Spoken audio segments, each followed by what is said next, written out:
नमस्कार, news for nation देख रहे हैं आप। मैं हूं आपके साथ रश्मि।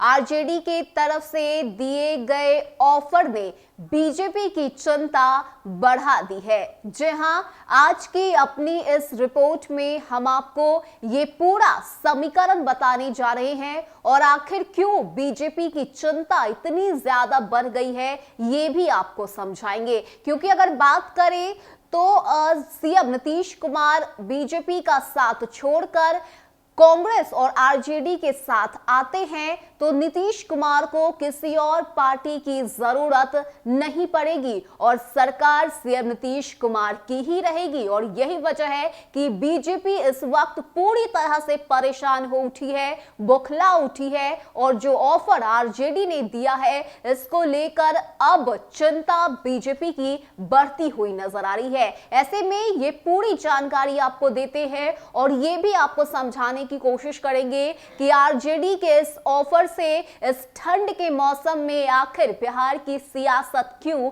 गर्मा उठी है।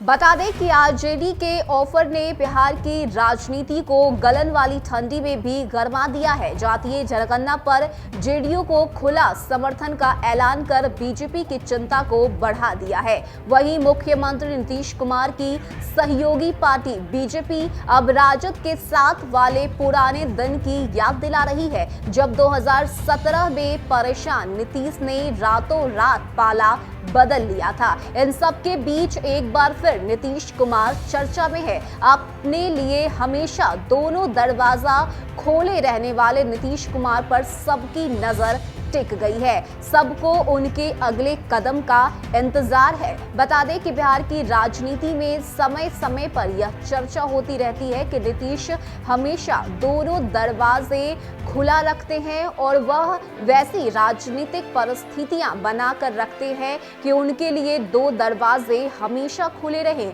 अभी की राजनीति में बीजेपी का दरवाजा तो उनके लिए खुला ही है, वह बीजेपी के साथ है ही, लेकिन आरजेडी और कांग्रेस के दरवाजे भी उनके लिए खुल चुके हैं। उन बयान को भूल जाइए जिसमें नीतीश कुमार ने कहा था कि मिट्टी में मिल जाएंगे पर बीजेपी के साथ नहीं जाएंगे। लालू परिवार ने नीतीश कुमार का नाम पलटू राम रख दिया, वह भी भूल जाइए। बता दें कि नीतीश कुमार की पार्टी और उनके विरोधी नेताओं ने उनकी रणनीति पर कई तरह की बातें भी उठ रही है। राजनीतिक जानकार ये भी बताते हैं कि नीतीश कुमार राजनीति में दो दरवाजे हमेशा खोल कर रखते हैं। इससे इस रूप में आप समझ सकते हैं कि वे कम सीटों के बावजूद मुख्यमंत्री ही नहीं बन जाते बल्कि सहयोगी पार्टी के दबाव में काम नहीं करते। थोड़ा इतिहास में चले और 80 के दशक से लेकर अब तक नीतीश कुमार की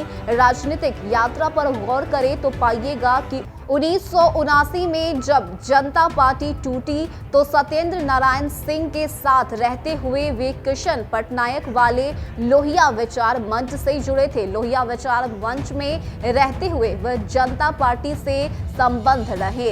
इसके बाद वे लोकदल में गए, वहां से कर्पूरी ठाकुर वाले लोकदल में आ गए। तब लालू प्रसाद भी लोकदल में थे। उस समय नीतीश कुमार ने लोकदल से चुनाव लड़ा था। 1990 में लालू प्रसाद को मुख्यमंत्री बनाने में नीतीश कुमार की भूमिका रही। बता दें कि 1994 में नीतीश कुमार ने जॉर्ज फर्नांडिस के साथ मिलकर समता पार्टी बना ली। इसके बाद उन्होंने 2003 में जनता दल यूनाइटेड का निर्माण किया। 2005 के विधानसभा चुनाव में आरजेडी की अगुवाई वाली संप्रग गठबंधन को मात दी और बिहार के मुख्यमंत्री बन गए। 2010 के चुनाव में जेडीयू को मात्र 115 और बीजेपी को 91 सीट आई। नीतीश कुमार फिर मुख्यमंत्री बने, लेकिन जब बीजेपी ने नरेंद्र मोदी को पीएम कैंडिडेट घोषित किया तो नीतीश कुमार को गुस्सा आ गया और उन्होंने गठबंधन तोड़ दिया। दरवाजा उन्होंने खोल कर रखा था,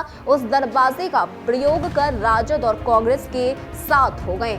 बता दें कि 2015 में महागठबंधन को 178 सीटें आई, लेकिन 2017 आते आते नीतीश पर लालू प्रसाद की पार्टी का दबाव बढ़ने लगा और उन्होंने बीजेपी के दरवाजे का इस्तेमाल किया। 2020 में नीतीश कुमार ने बीजेपी, हम और वीआईपी का साथ लिया। नीतीश कुमार की पार्टी जेडीयू की 28 सीटें घट गई, वह 83 पर आ गए, जबकि बीजेपी को 21 सीटें बढ़ी और वह 74 पर पहुंच गई। इसके बावजूद बीजेपी ने नीतीश कुमार को मुख्यमंत्री बनाया। एनडीए को 125 सीटें मिली और महागठबंधन को 110 सीट। राजनीति में व्यक्तिगत दुश्मनी भले नीतीश निभाते हैं, लेकिन दलों के बीच की दुश्मनी वे समय के साथ भूलते रहते हैं। नीतीश कुमार के शुभचिंतक कहते हैं कि यह उनकी राजनीतिक ताकत है कि लालू जैसे दुश्मन भी उनके लिए राजनीतिक दरवाजा